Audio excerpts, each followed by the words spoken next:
শুভ দুপুর বন্ধুরা। যদিও এখন আমার কাছে দুপুর নয়, কিন্তু এখন লাঞ্চের টাইম, তাই তোমাদের সাথে শুভ দুপুর বললাম। এই দেখো ঘড়ির কাঁটায় বাজে সকাল 6:55। আজ শুক্রবার।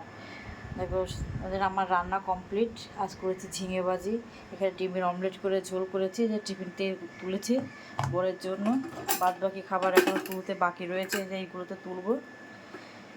এখানে করেছি স্যালাড, এখানে করেছি খাসির মাংস।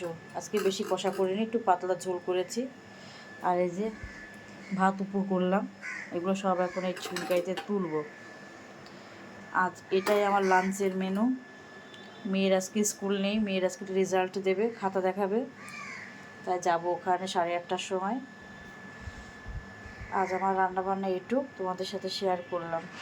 তোমরা কে কী রান্না করলে অবশ্যই কমেন্টস করে জানাবে, আর ভালো লাগলে আমার পাশে থাকবে। ভালো থেকো সবাই।